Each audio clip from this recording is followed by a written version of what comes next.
আজকে অফিসে আসছি সকাল 9টায়। এখন অলমোস্ট 5:30 মতো বাজে। আজকে সারাদিন প্রচণ্ড ব্যস্ততা চলছে কাজে। তবে সারাদিনের কাজের ব্যস্ততার মধ্যে একটা বিশেষ নিউজ আছে আজকে। আমি আমার ড্রাইভিং লাইসেন্স পেয়ে গেছি, স্মার্ট কার্ড। অবশেষে অনেকদিন অপেক্ষা করার পরে পাওয়া গেল। অসম।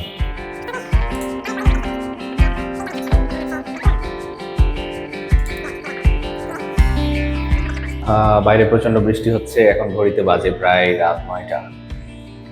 এখন পর্যন্ত অফিস থেকে বের হতে পারি নাই, মূলত বৃষ্টির জন্যই। আরেকটু আগে বের হওয়ার ইচ্ছা ছিল, বৃষ্টি থামার কোনো লক্ষণ দেখছি না।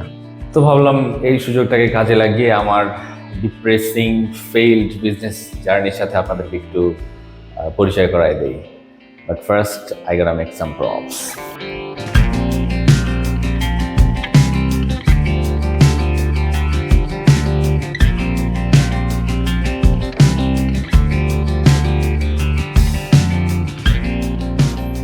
ওকে, লেটস টক অ্যাবাউট ইট।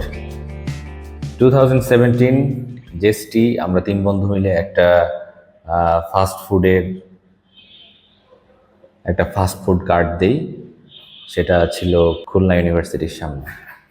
এবং আমরা 3 বন্ধু মিলে অনেক বড় বড় পরিকল্পনা করে বিজনেসটা দিই, কিন্তু দুর্ভাগ্যজনকভাবে বিজনেসটা আমরা টিকে রাখতে পারি নাই। এরপরে 2018 সালে, আমি তখন ঢাকায় থাকি, 2018 সালে আমি এককভাবে ইজনবিল নামে একটা ই-কমার্স প্রতিষ্ঠান দাঁড় করানোর চেষ্টা করি, কিন্তু দুর্ভাগ্যজনকভাবে অল্প কিছুদিনের মাথায় সেটিও বন্ধ হয়ে যায়। এরপরে 2020 সালে অনেক কিছু করেছি। তখন করোনার একটা বিষয় ছিল, এর মধ্যে অনেক কিছু করা হয়েছে। 2020 সালে যখন গ্রীষ্মকাল আসলো, আমের সিজনে ফলাহার নামে একটা প্রতিষ্ঠান আমি এককভাবে চালু করলাম, কিছু এলাকার কিছু ফ্রেন্ডের সহায়তা নিয়ে, হেল্প নিয়ে, তাদের সাপোর্ট নিয়ে। এবং আমার প্রথম বিজনেস যেখানে আমার কিছু প্রফিট হয়েছিল। এটা মূলত ফ্রুট ডেলিভারি সার্ভিস। সারা বাংলাদেশে কুরিয়ার সার্ভিসের মাধ্যমে আমি ফ্রুট ডেলিভারি দিতাম। আর এখান থেকে যে প্রফিটগুলো হয়েছিল, আমের সিজন শেষ হয়ে যাওয়ার পরে আর এরপরে আমি কি করব খুঁজে পাচ্ছিলাম না। পরে আরও 2জন ফ্রেন্ডের সাথে আলাপ আলোচনা করে এই সানসেট ক্যাফে নামে একটা রুফটপ কফি হাউস আমরা দিলাম। এই রুফটপ কফি হাউসটিতে মূলত বেশ কয়েক ধরনের চা, কফি এবং কিছু ফাস্ট ফুড আইটেম পাওয়া যেত। এরপরে 2020-এর শেষের দিকে এটা করা হয়েছে। আর 2021 সালের একদম জানুয়ারি মাসের 1 তারিখ থেকে আমার সফটওয়্যার ইন্ডাস্ট্রিতে চলাফেরা শুরু হয়েছে। বাইনারি বুনন নামে একটা প্রতিষ্ঠান আমার একজন বন্ধু এবং এক বড় ভাইয়ের সাথে আমরা দিলাম। সেটার প্রাইমারি বেস ছিল নরসিংদীতে। তা এই প্রতিষ্ঠানটা মূলত আমরা আমার জীবনের সব থেকে বেশি পরিশ্রম বা সব থেকে বেশি ইচ্ছা আগ্রহের সাথে কাজ করা হয়েছে এই বাইনারি বুননে। এবং দুর্ভাগ্যজনক হলেও সত্য যে এই প্রতিষ্ঠানটাও আমার বর্তমানে টিকে নাই।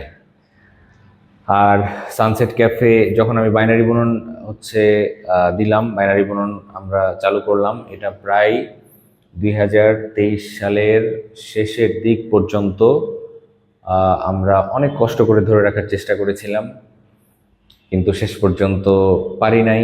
শেষ পর্যন্ত আমরা ব্যর্থ হয়ে এটা ধরে রাখতে। এখন শুধু নামে আছে, বেশ কিছু কাস্টমার বেজ আছে, কিন্তু এটার কোনো অপারেশন বর্তমানে নাই। আর সানসেট ক্যাফে মূলত আমি যখন এই সানসেট ক্যাফে ছেড়ে বাইনারি বুনন করতে চলে গেলাম, তখন আমার এই সানসেট ক্যাফেটা পুরোপুরি কোল্যাপস করে। এটাকে দেখাশোনা করার মতো বা এটাকে যেই পরিমাণ পরিচর্যা করা দরকার সেই পরিমাণ পরিচর্যা করার মতো আর কি অবশিষ্ট ছিল না, যার ফলে এই প্রতিষ্ঠানটাও আমার ধীরে ধীরে হারিয়ে যায়।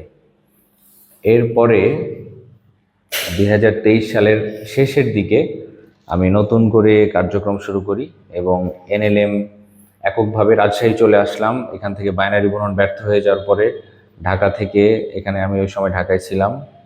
বাইনারি বুনন অফিস ছিল আমাদের মিরপুর, প্রথমে ছিল 6, এরপরে আমরা হচ্ছে মিরপুর 11 নম্বরে চলে আসি।